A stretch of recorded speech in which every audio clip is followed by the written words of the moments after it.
بسم اللہ الرحمن الرحیم۔ السلام علیکم ورحمۃ اللہ وبرکاتہ۔ بیوی کو نام سے پکارنے والا شوہر اور خاوند کو نام سے پکارنے والی بیوی، سن لے۔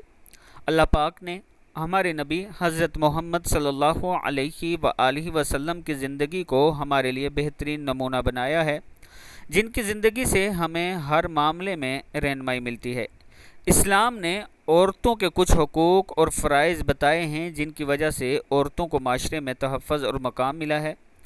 حضور اکرم صلی اللہ علیہ وآلہ وسلم اور حضرت عائشہ کے رشتہ ازواج کے بارے میں بات کرتے ہیں کہ آپ صلی اللہ علیہ وآلہ وسلم کس نام سے انہیں بلاتے تھے، جس سے ہمیں معلوم ہو جائے گا کہ اپنی شریک حیات یعنی اپنی بیوی کو ہمیں کس نام سے پکارنا چاہیے، یعنی کہ اس کے نام کے علاوہ کسی اور نام سے اسے پکارنا جائز ہے یا نہیں، اور اگر جائز ہے تو رسول اللہ صلی اللہ علیہ وآلہ وسلم حضرت عائشہ صدیقہ کو کس نام سے پکارتے تھے۔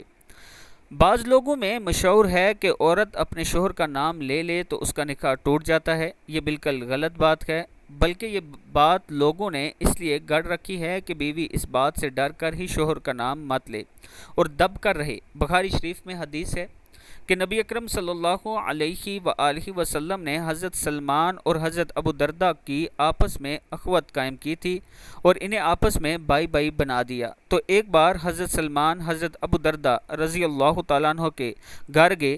حضرت سلمان نے حضرت ابو دردہ رضی اللہ تعالیٰ عنہ کی بیوی کو دیکھا کہ وہ کام کاج میں مصروف ہیں اور لباس بھی ان کا صاف نہیں، تو آپ نے ان سے پوچھا کہ یہ کیا حالت بنا رکھی ہے؟ تو وہ کہنے لگی، آپ کے بھائی ابو دردہ کو دنیا کی حاجات اور ضروریات ہی نہیں، یعنی دنیا کی حاجت اور ضرورت ہی نہیں، اور نہ ہی میری اتنی دیر میں، اور نہ ہی میری، یعنی حضرت ابو دردہ کی بیوی نے ان سے یہ کہا۔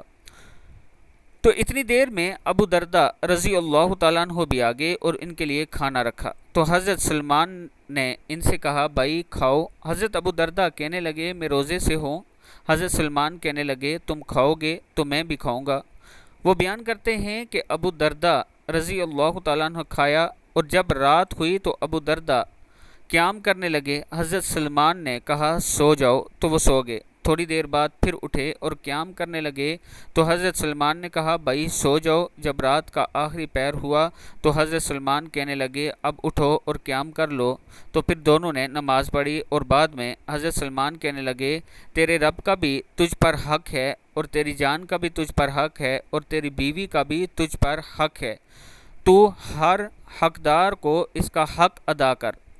ابو دردہ نبی اکرم صلی اللہ علیہ وآلہ وسلم کے پاس آئے اور سب کچھ آپ سے ذکر کیا، تو نبی اکرم صلی اللہ علیہ وآلہ وسلم نے حضرت سلمان نے فرمایا، حضرت سلمان نے سچ کہا ہے، تیری بیوی کا بھی تجھ پر حق ہے۔